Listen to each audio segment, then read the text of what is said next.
What's up mga kakosa? Good morning. Nandito ako ngayon sa may LTO pila.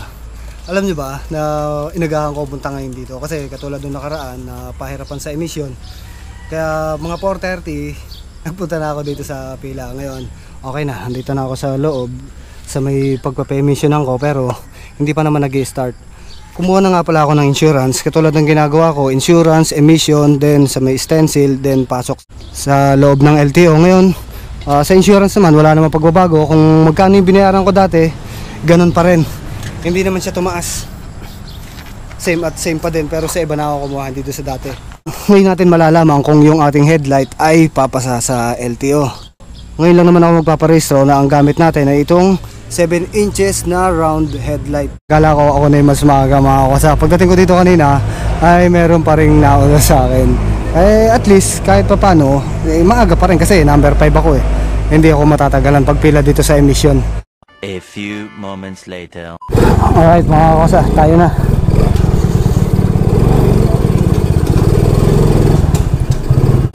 Ilang minutes waiting time yan, sir? 10 minutes. Ayun. Waiting lang tayo ng 10 minutes mga kakosa. Kasi regular naman yan, halos 10 minutes naman talaga yung ano yan, yung waiting time para sa pag-emission.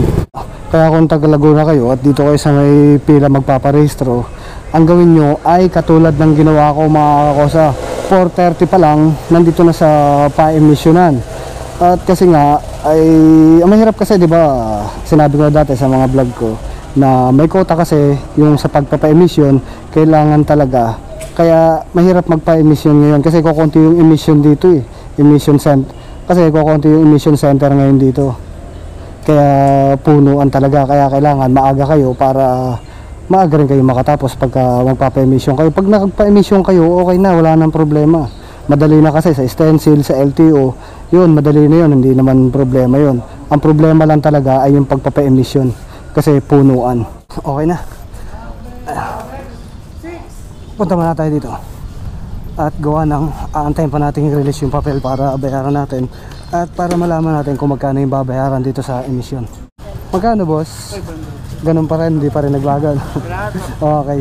So yun mga kakosa, ganun pa rin yung bayad sa emission, 500 pa rin. Hindi tumaas, hindi bumaba. Kaya ngayon, diretso naman tayo dun sa pagpapa-stencil natin para makapasok na tayo sa may sa opisina ng LTO. Sir, ito po. Okay, waiting na lang tayo na tawagin yung ating pangalan.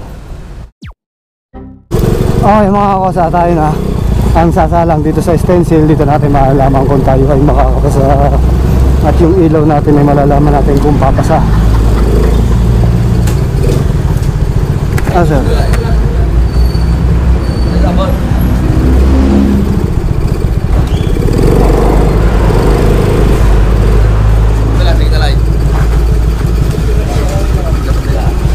Yes, sir.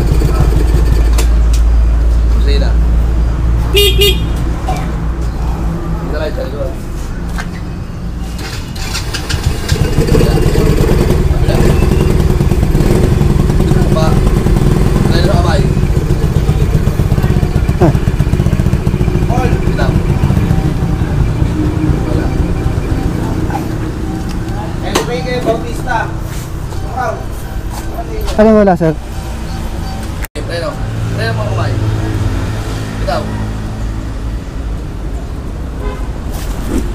Amoy ilaw. Ilaw.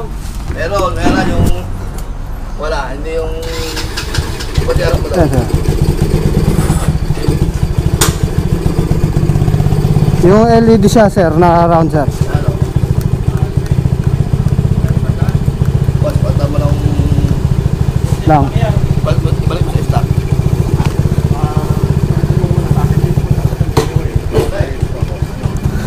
So yun, at least alam na.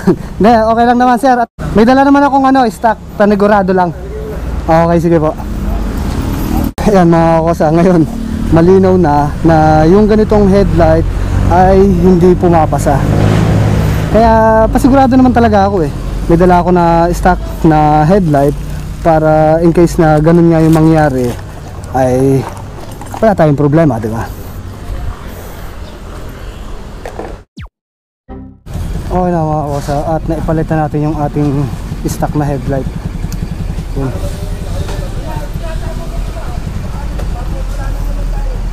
Sir, ito sir. Yun sa headlight. Binalik ko na po yung stock.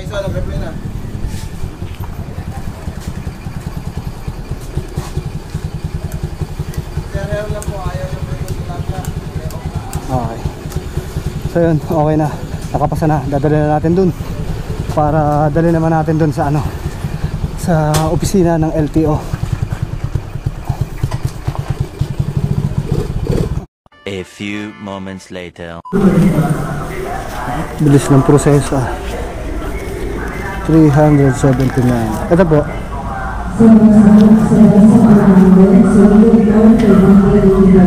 Baba lang ha. 379 lang yung pinagbayaran ko dito sa cashier. May ano pa ako niyan. Meron pa akong penalty kasi ang expired ng rehistro ko ay May 2. Tapos ngayon ang expired ng rehistro kasi ay May 2. Tapos nung nahuli ako noon ay August. Then ang bilang ko noon August din. Kaya ano ako, may penalty ako ng 2 months. 3 months. Kaya ngayon okay na. Ito na yung ating bagong OR. Okay.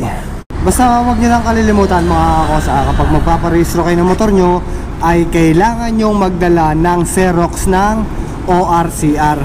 Alright? Okay, ngayon nga at nakatapos na akong pagpaparehistro mga kosa.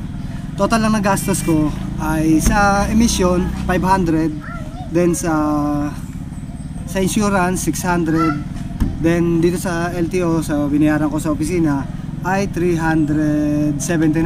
Kaya ang total na nagastos ko ay 1,479. Alam nyo, mas makakamura pa kayo kung sa inyo talaga nakapangalan yung motor. Kasi yung iba sa Cebuana kumukuha ng insurance nasa 300 lang, di ba? Mas makakamura kayo. Kasi sa akin hindi pa nakapangalan sa akin. Kaya dito pa rin ako nakuha sa LTO sa may insurance na nabayad ako ng 600. Ulitin ko lang, ang naging problema ko dun sa pagpaparehistro ko dun sa motor ay yung 7 inches na round headlight na may 13 LED na lights. Alright, kaya kung magpaparehistro kayo, balik nyo yung stock para hindi kayo magka-problema. So hanggang dito na lang mga kosa, dito ako tatapusin ang vlog na to.